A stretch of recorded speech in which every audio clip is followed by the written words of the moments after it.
I'm back today on SDL. So, well, something today. I guess it's today. Today on SDL, root, tour, meta, admin, administrator, 777-666, a pale horseman on a dark horse. I don't know, all that stuff.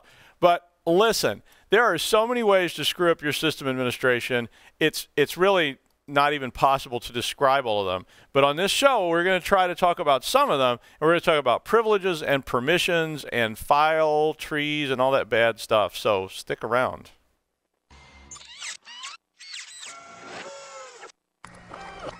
This is a Security Weekly production. Welcome to Secure Digital Life.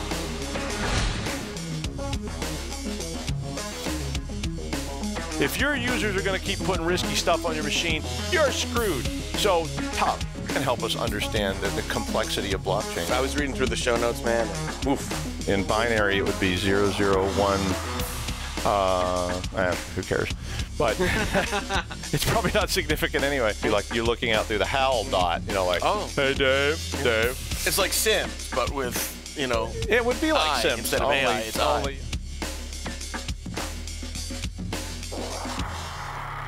Are you working on earning your Security Plus certification? Earn your certification faster and smarter with Cybex. Their courses and guides are compiled with CompTIA-approved content, providing you with the knowledge to be fully prepared on exam day. The Cybex Security Plus Gold course includes a Partner Till You Pass guarantee. Users enjoy free course updates and repeats until you pass the Security Plus exam. Learn more and register for a free trial today at cybex.com/go/free trial. When you are ready to purchase, save 50% with code SECURITY50. Hurry, this offer ends December 31st. Accredited by Microsoft, Cisco, NetApp, IDLE, Oracle, and EC Council, QuickStart delivers high-impact, low-cost IT training through its cognitive learning platform in multiple domains. With QuickStart, you get an ever-growing catalog of courses, self-paced courses offered through a monthly subscription, virtual classrooms offered through an annual subscription, peer-to-peer learning, mentoring, official courses, certified instructors, hands-on labs, and more. For more information, visit www.quickstart.com. Use coupon code PAUL20 to get 20% off on all cybersecurity courses. Quick Start, creating world-class technologists. Uncle Paul wants you and only you to be interested in quality over quantity and have meaningful conversations instead of just a badge scan. And if you want to do that, you can join all of us April 1st through 3rd at Disney's Contemporary Resort in beautiful Orlando, Florida for InfoSec World 2019, which is a lot of fun.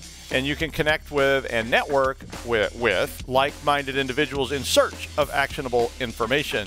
If you will use the registration code OS19-SECWEEK, SEC for 15% off the main conference or a world pass to the conference, you can actually be at InfoSec World in April. So you should plan on that now, because before you know it, April will be here and winter will be over and all those good things. So, right, Russ?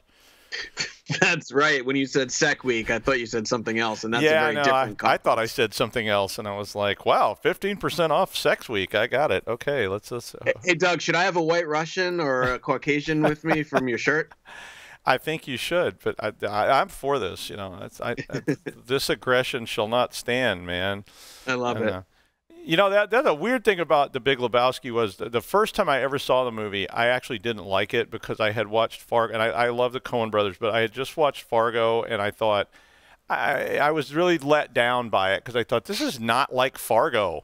And right. I was like, what? And everybody was raving about it and all this stuff. And I went to get this tattoo on my back, and the guy was like, what movie you to watch? And I was like, I don't know, you pick. And so they watched this movie, and everybody's laughing the whole time. And I was like, that's the funniest movie I've ever seen in my life. And after that, I was like, why did I not like it? And I never did figure out why I didn't like it the first time, because I really think it's one of the funniest movies. Like, it's probably my third funniest movie ever. So, like, number one is The Life of Brian. Number two is Monty Python and the Holy Grail. And number three is The Big Lebowski. That's my three funniest movies of all time. Right there. No question, no argument about is The Godfather 1 or the 2 better. No, those are the three funniest movies, I think. Anyway. So one of the ways, to get back to the topic at hand, one of the ways that hacking got started, and when I first got involved in this long ago, there was really only two big ways that people were doing hacking at the time. And one of those ways was privilege escalation. I mean, that was kind of this objective that a lot of people had when they first got on the systems. Even before I was like a student at the university, when I was logging into bulletin boards and things like that, there was a whole realm that revolved around privilege escalation. So it was, how do I get out of what I'm assigned and get to something else? And people tried to do this stuff all the time, and it was kind of considered a game. And the other was file privilege exploitation. So it was taking advantage of files that were on the system that I could get to, that I shouldn't be able to get to, but I could get to anyway. So sometimes when you couldn't go in through the front door, you could come in through a file. And one of the very first things, hacks that I ever tried to do or was able to do on a system was I could not get into this guy's account. And what I did was I wrote a file that I was able to store in his account. And I got him to run it. And when he ran it, it gave me access to his account. And that was a file privilege exploitation kind of stuff. None of this stuff was fancy. So this is not like the stuff that you see people talk about today when they're talking about these elaborate zero-day exploits and buffer overflows and all these really fancy things that you see getting done. But these things are still completely relevant today. So I wanted to talk a little bit about these kind of things for you so you can start thinking about them a little bit on your own systems, because they're still just as relevant today as they were all those back in the dark ages with the gas-fired computers and everything like that. So, I mean, I remember back there in those days shoveling coal into the hoppers of the mainframe to keep it going with a steam engine. But nevertheless, these things are still exactly true, and so many hacks today, so many website defacements and all this stuff result just directly from these very things. So the first one I want to talk about was default users. I mean, come on. Every system has one, right? I mean, what default users do you know, Russ? Well, in modern systems, it's usually administrator. There's also a root in Linux, administrator if it's Windows based. And in older systems where we ran into problems with default users, which I know you're going to talk about, is like those accounts that are default that shouldn't be there. Like, for instance, guest, which was by default enabled in Windows for quite some time. So those are the few that I know. I mean, root giveth and root taketh away, and these are often called meta users. And what these accounts are is they're accounts that are all powerful, literally. So the account root, R-O-O-T, on Linux and Unix-based systems is a meta account. It can do anything. It can give permissions to anything. It can take away permissions to anything, including itself. You can actually take stuff away from yourself, but of course you can give those things right back. So it's this kind of bizarre godlike power that you have as the sysadmin or the sysop that allows you to do these things and see anything. When I had a top secret clearance and I managed a system, that system, I had to actually deny myself access to things on that system. But, you know, it was kind of stupid because I could always grant it right back. Windows is the same way with this administrator account. And it doesn't stop there. Understand that in all these cases, you can create users that have these same privilege levels. So in Windows, the most common thing, and probably your account that you're sitting there if you're using a Windows machine watching this on right now, is an administrator account, because that's what people do. They set themselves up as the main administrator. Okay, well, it makes sense. But the truth is that administrator account has the exact same privileges as like the account called administrator. So you have that. That's one piece of it. Another piece is there are often other default accounts on systems. Sometimes there's system accounts. So there's accounts that run things. Like on Unix, there's an account called cron. And cron is all powerful because cron can actually execute jobs automatically.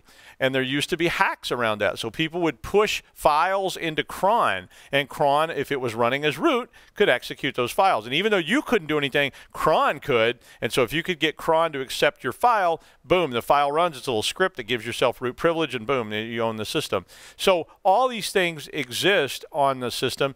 And then there's this thing that I call the chain.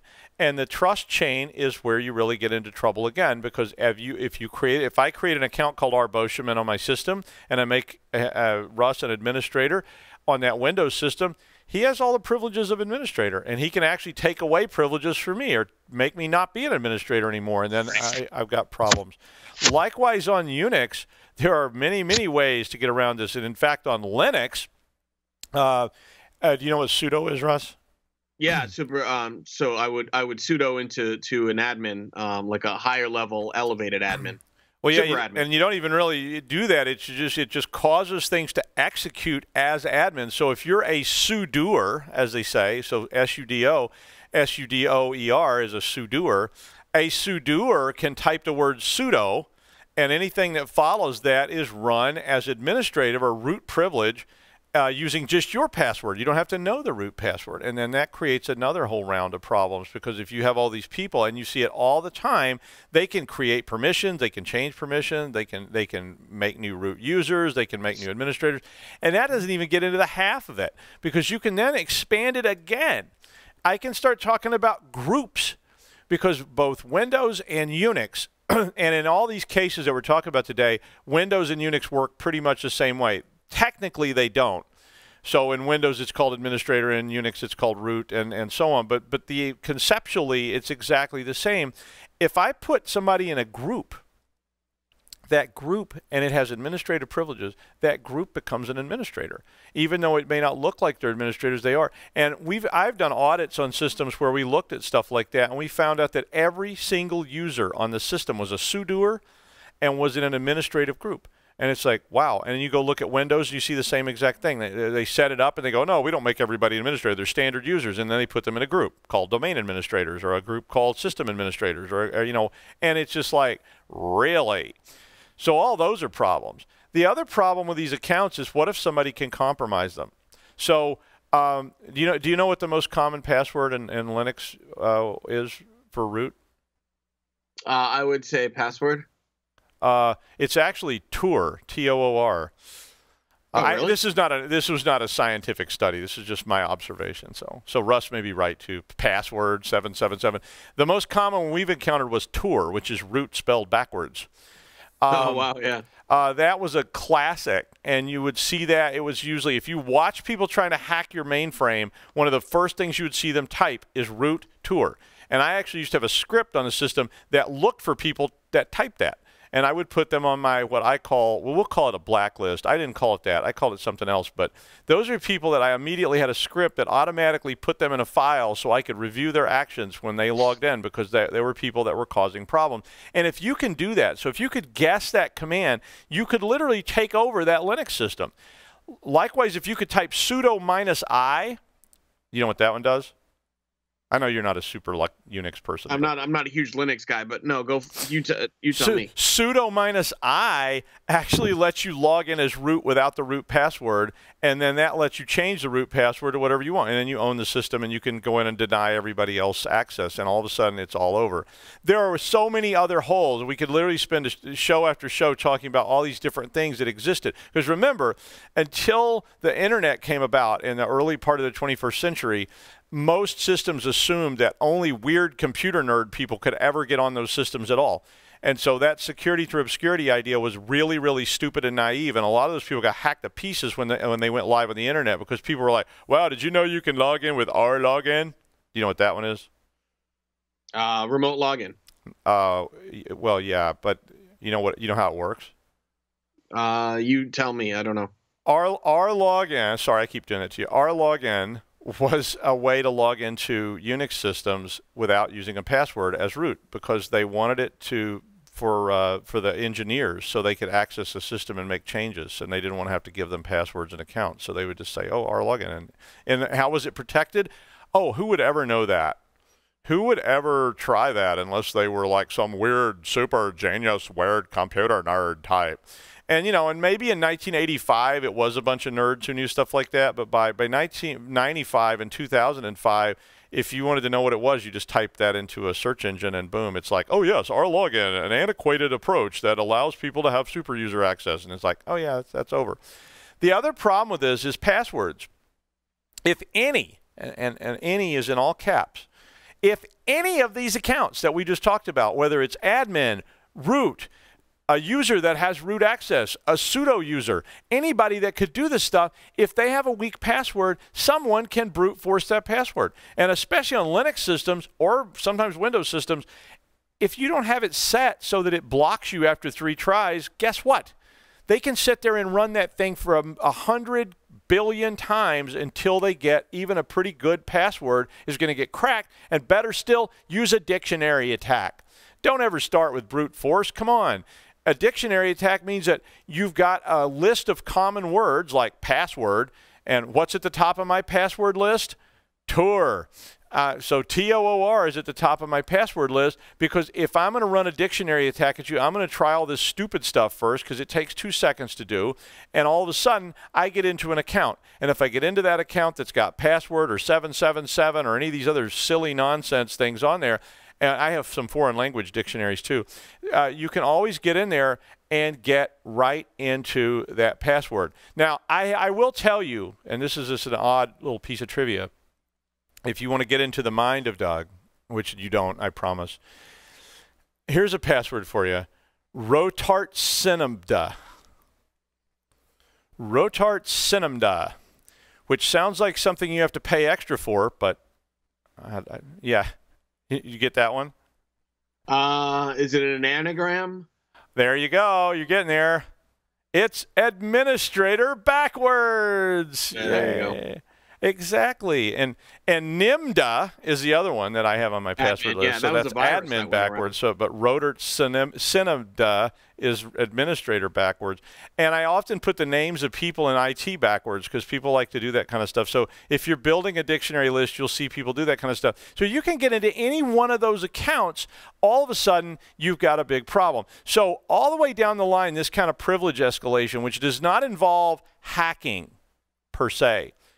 This is just technical stuff. So you're not doing some kind of sophisticated hack that involves you writing machine language or something. It literally is just you taking advantage of poor security practice. And I know we've talked over and over on the show about hygiene and password hygiene and all that kind of stuff. But at the end of the day, if you've got a user somewhere that has administrative privileges or access to administrative privilege through sudo, somebody can get into that system if the chain is broken because D. White did not allow have a good password, and D. White was a sudoer, and they could go in there and they could escalate right on up into being a root user. And once they do that, they can do really nasty stuff. Because if they're just sort of overt, a vandal, they jump in and they deface your website and go, oh, pwned by Superwolf. Oh, wow, I go fix it. But if they're really nasty and insidious, they go in there and they embed malware, they embed demons. Or even better, and yes, I said demons, and I'm going to keep saying it. You know who you are. But if they do that, they can embed accounts. Because if I was creating accounts on your system, my script would create accounts like syskerneldemonctl. So when you see those accounts, you go, ooh, I don't know what that is, but I better not delete it. Because, you know, I don't know if you know this, but on Windows, you see those kind of weird things, and you delete them or disable them, and all of a sudden the whole system blue screens. Because that was an account that Windows was using to execute jobs or whatever. So if I was creating fake root accounts, I would find account names like that and put them into your system. So when you see them, you would be afraid to delete them, and you'd be afraid to mess with them, and they could sit there and run for years and years and years. And when I need to access your system, I can log in directly to your system. So you really are going to have to spend some time scanning your system. And there's tools to let you do this. Scanning that system to find all these accounts, and it's really tough to do because when we were doing audits, it became, you know, you get on a system where there's 35,000 users and there's 100,000 objects, and every one of those things has got some kind of way to do stuff. So between the accounts and then the privileges of those accounts, it's very possible someone can write a Python script, inject it into another user or whatever, and if that user can run it, even if they don't know they're running it, all of a sudden the person has root level access and they can take control of that system. They can inject malware on it and whatever. Another way to do that, of course, is to embed this kind of stuff in a game or something like that that you download. You don't even know that when it's running as when you do an install. Guess what? You're doing an install routine. If you're running as root or administrator, that install routine you're running is also running as you know that thing you click in Windows all the time when you start to install something and it says, "Are you sure you want to allow this program to install?" And you go, "Oh yeah, sure, whatever. I didn't read it." Click. Well, it may look like a game that you wanted to install. It may be a game you wanted to install, but embedded in that is a piece of malware that opens a port 1138. So if on port 1138, you get that number reference? I'm asking almost every question he can't answer today. No, I didn't get the reference. THX 1138. Oh yeah, George Lucas's first film, right? Yeah, so 1138 was what Lucas film he did that was funded by Coppola and all this stuff, and yeah, so before all that. But if that thing just then pings my darknet system and tells me that you did it, I can come back later and log in through that port, and I can take over your system very easily by doing that. In Linux, there's another piece of this called chroot, and chroot, which is CHROOT. This is called root jail, and this is a way to actually isolate web stuff, because web stuff is terrifying to me because you're allowing this web server to run. It's got all these privilege levels that can run, and all those privilege levels of that tree of the website actually can execute code. In the old days, you couldn't. All web pages were just these static things, and then we started seeing people add stuff to it. So you want to add an animated GIF. Well, now, GIF, and I'm not going to say GIF. That's peanut butter. But GIFs actually had scripts that were running them. So you'd see a script that actually pulls up 5 different pictures, like an old cartoon, and it makes it do something on the web page. Well, if I can embed something in that script, guess what? That script may be running, if your web server is running as root or as administrator, and a lot of them were, all of a sudden, boom, again, I get this execution. If you chroot it, then you can actually run it in a different structure, and at least only part of your server will be compromised, but it probably will be anyway. But you can maybe fix that stuff. I don't know, Russ, do you have any observations on any of that? No, I mean, I think what you're saying, I used to run a Windows-based server using, what is it called, INET, or IIS? Yeah, IIS, thank you. And that was kind of the joke of the time where, if you were a sort of, home office, Soho person running a business on a website or a web server, you wouldn't use IIS. You would always use Apache. But having not had the background in Linux that you all have, I used to run IIS, and one of the exploits on IIS was that one of the default accounts that it installed on your server was this IIS root account, and it was all sorts of exploits associated with that because it wasn't disabled when it wasn't needed and all that kind of stuff. So, well, I mean, Apache's the same way. I mean, Apache again is setting up essentially a user. And that user on the system is running with some level of privilege, even though there's nobody logged in as that. The web server itself is running as that. Now, Apache today runs with no one and nobody as the user in the group. So theoretically, somebody on a web page can't very well do stuff. But, and there's always a big but in all these things, if that website starts to get more complicated, so now you've added the ability to store a comment, you've added the ability to save information. All that then involves reaching into that system with some kind of permissions and writing something into that structure. And the minute you start doing that, the ability to push other things in there becomes very prevalent. One of the first kinds of website hacks I ever learned how to do is called cross-site scripting. And in cross-site scripting, what I do is if I have like the first time I ever did one of these, I was looking at it, and my friend built this website, and what I realized was he had a window where you could type things. And so what I did was instead of typing what he expected me to type, which was a comment, I was supposed to write a comment about what was on the page. So it was like, give us your feedback. What I did was instead, I actually put a string in there that executed a file. So it pulled a file in and ran it. That was and it pulled the file off the internet using file instead of HTTP.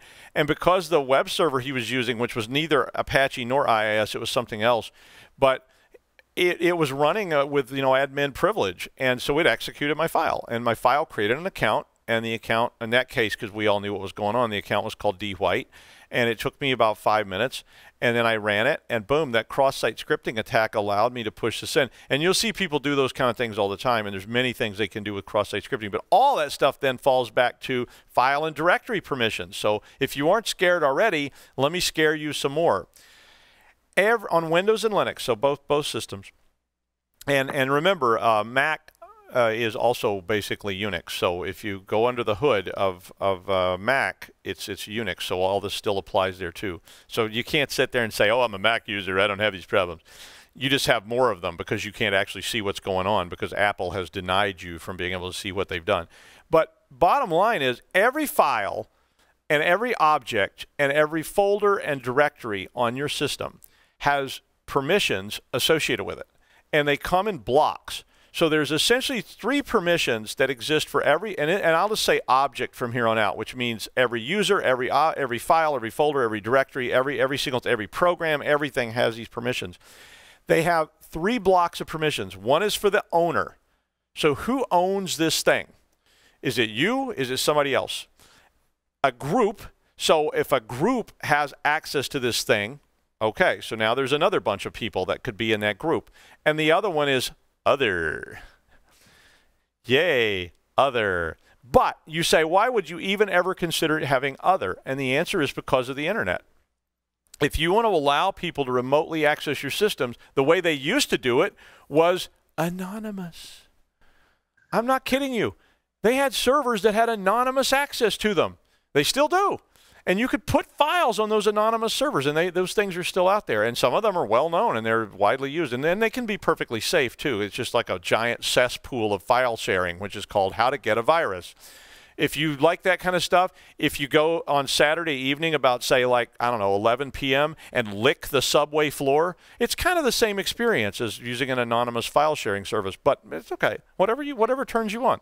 But that other group became critical for web-based stuff because you didn't know who was accessing that website. So and you want them to, and you don't want them to have to create logins and things. So people want to come and read your stuff. They have to have a way to actually use things on the file. So they become part of that other, and there's other reasons for that too. And each one of those things, so now there's 3 things, and each one of those 3 things has 3 things associated with it. So we have owners, groups, and other. And each one of those has 3 basic permissions that goes along with it. Read, write, and execute. So read is you can just see it.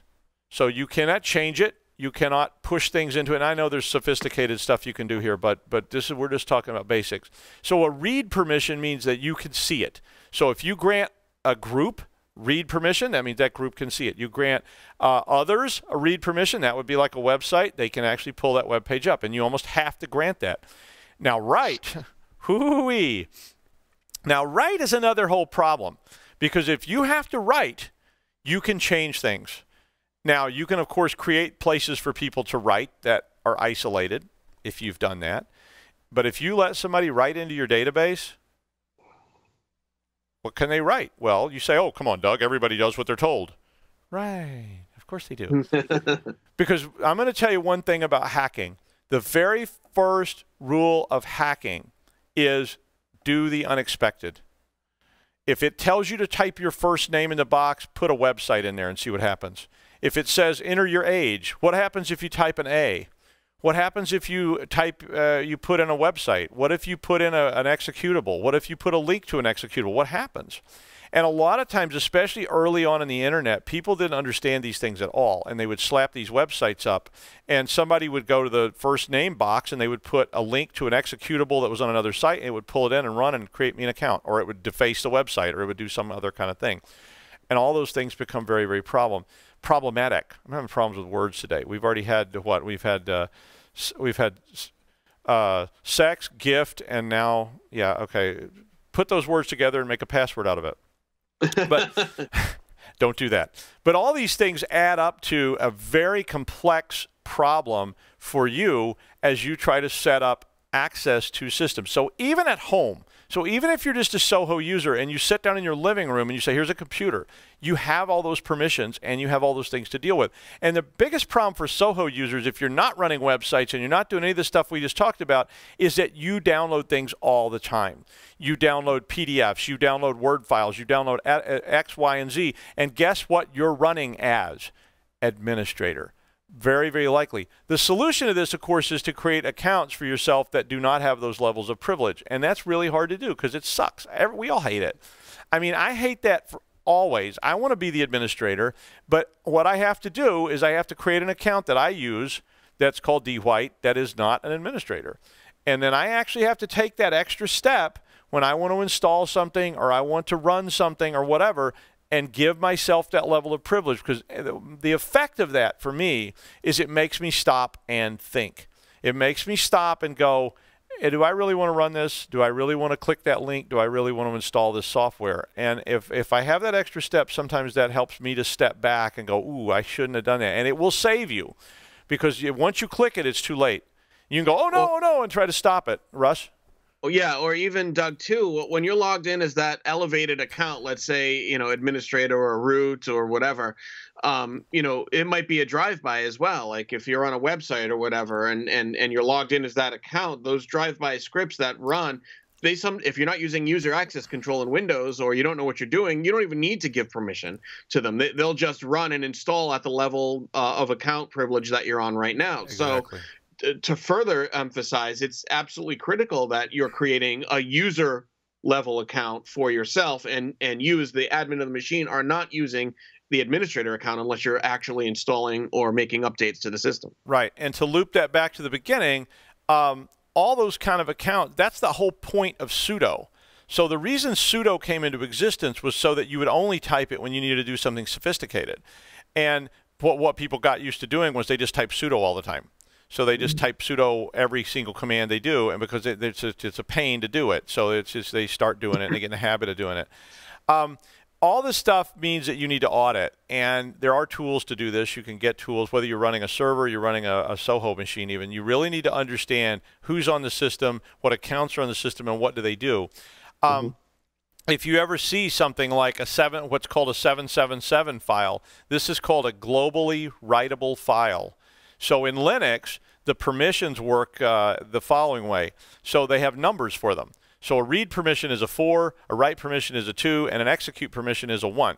And by adding those things together in different combinations, you can grant read, write, execute, read, execute, write, execute, whatever. You can put different numbers in there. And you'll hear people talk about globally executable, globally writable files. If your website has globally writable files, what it means is that someone in the other group can literally push things onto that file. So they can actually add things to that file using some really nice little techniques. There's all kinds of little sneaky stuff in Linux where you can put, greater than signs and pipes and all kinds of stuff to push things into that file and append it at the end. So one really common kind of hack on globally writable files is just to append something to the end of it. So if I append another website to the end of a file that's going to run by the web server, I just push it in there, and all of a sudden, when it gets to the end of the file, it reaches over and grabs something off my website and throws it up on the screen, which could be another whole website altogether. And all that stuff adds up to malware. It adds up to privilege escalation. It adds up to file exploits. And all these are very, very basic things. So one of the places that people always start in hacking, if you're interested in learning more about pen testing and all these kind of things, is just understanding this. And it's really not that complicated, which is why it's such an easy avenue to get into your server. Russ, you have any other comments on that?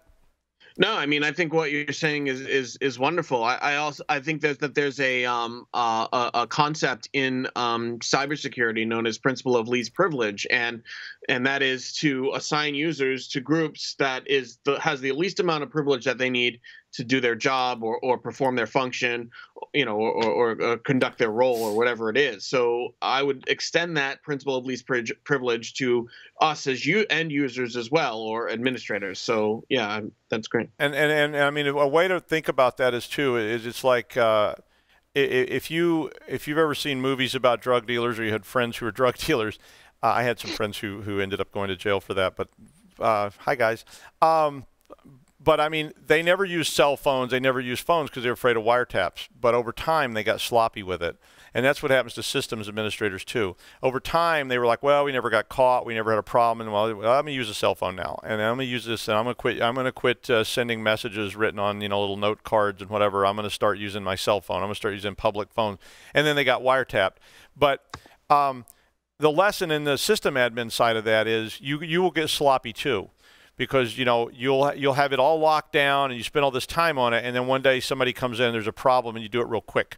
So what my point with that is, you need to audit, and you need to audit have some kind of plan where you look at this stuff on a regular basis, even at home, because what's on there. If somebody's gotten in there and added stuff, you need to know about it. So look for tools that can help with this. Your antivirus, anti-malware tools often today, if you have commercial ones, if you have free ones, they don't tend to do this stuff, but the regular end user commercial ones, they tend to have tools that look for this kind of stuff now. They look for files with world writable permissions. They look for programs that can be run as executables. They look for accounts that have administrative privileges, and they tend to at least notify you about this stuff. So think about ways you can do that, because even that system that's just sitting in your dorm room, if you create an account for your friend that lives down the hall and they log in, they may have escalated their privileges, and then they may let somebody. I had this happen to me once when I lived in a dorm. Somebody then escalated the privileges. Then they gave another friend an account and another friend an account. And one day I came in and my CompuServe bill was like $800 because these guys were playing like pay by the minute football on my computer that was logged in over a modem. And I was like, "What are you doing?" And the guy they didn't do it maliciously. They were just like, "Oh, I thought this was just a free game." I'm like, "No, it costs $1.35 a minute." And he was like, well, we've been here like all afternoon. And I was like, okay, you owe me about $800. And he was like, what? And I was like, about $800, yeah. And they paid me, though, so it was nice. Anything else? No, I think that's it. I think the privilege escalation is something that, just to reiterate, is something we need to keep an eye on, using these auditing tools that are widely available and combination of antivirus and anti-malware. Yep. So just like a lot of popular campaign strategies, we're using fear to try to motivate you to do this. So be afraid, be very, very afraid. The call is coming from inside the house, and we'll see you next time on Secure Digital.